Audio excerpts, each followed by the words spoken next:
You know, the big political story in BC politics this week has been about trade offices. Why, you ask? Well, the opposition revealed this week that the government is shutting down BC trade offices in Asia and moving them into consulates and embassies. Now, the BC Liberals say this is a terrible decision and that it will hinder our ability to be competitive in trade and business if we're going to have to share space with other provinces and kind of compete with them. Meanwhile, the NDP government says this is a more efficient way of doing things and that the money saved from having to pay rent and the high overhead of these offices will be put back into the programs under BC Trade. So what is the real deal here? We thought we would try to get some more independent analysis on this issue. So joining us now is Andrew Johns. He's the host of a podcast called Coastal Front. Andrew, thanks for joining us this morning. Thanks for having me on, Simi. Now, you've been looking into this issue for a while. Why is that? Well, this was actually something that came to my attention probably about 3 years ago when I started realizing that the province has foreign offices, not throughout just Asia, but also in Europe and the United States.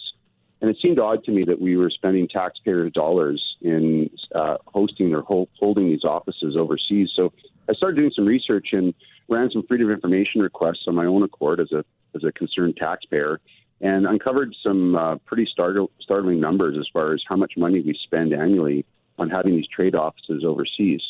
Okay, what kind of numbers?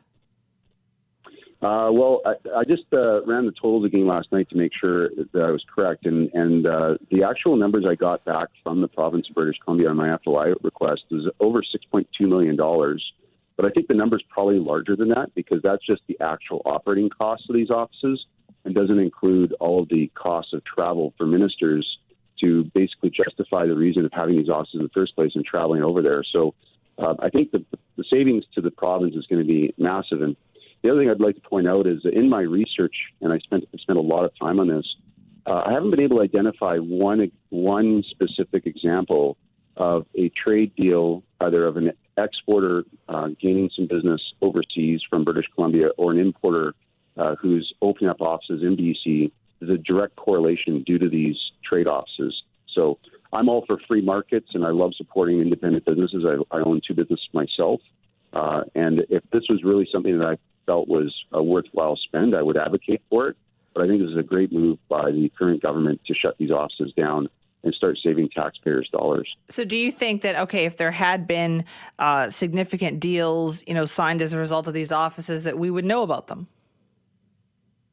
Oh, absolutely. And the problem I've seen, and keep in mind, Simi, that these offices have been around. Some of them have been around for longer than 20 years. So this is not just a Liberal versus NDP decision. You've got two different governments who've also both overseen these offices at different times when they've been in power previously. And I feel like finally we've got somebody waking up to the fact that these offices are just an overhead that the cost that the province really shouldn't be taking on anymore.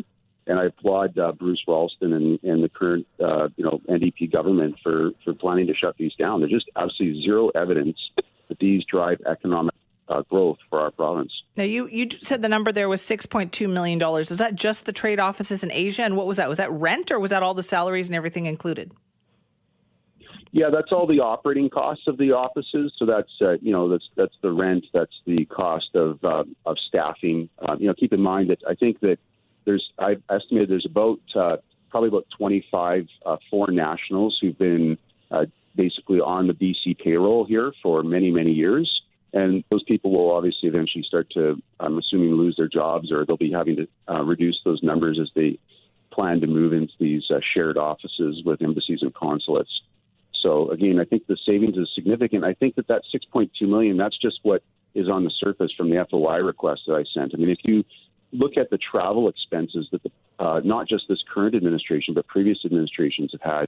I mean, we've had a history of ministers getting on planes, flying business class over to Asia to, in my view, justify the reason of having these offices open in the first place. Now that these offices are not going to be around, they're going to be much smaller in size.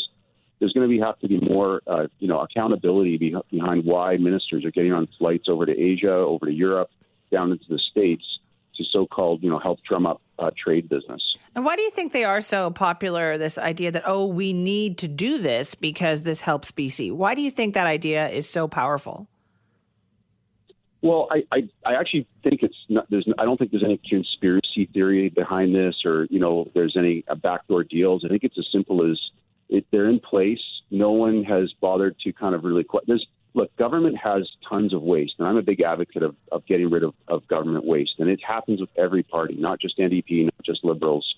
And so I think it's a function of one government after another being just complacent with what we've got.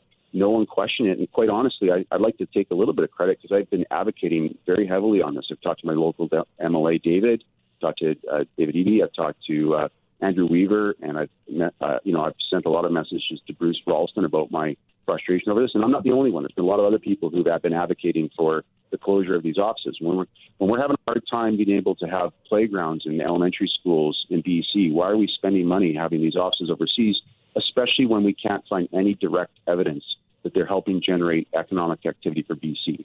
If these offices were doing that, I'd be all for it. I'd be supportive of it completely, but there's absolutely zero evidence of that. All right, Andrew, listen, thanks for your time on this morning. Thank you very much, Simi.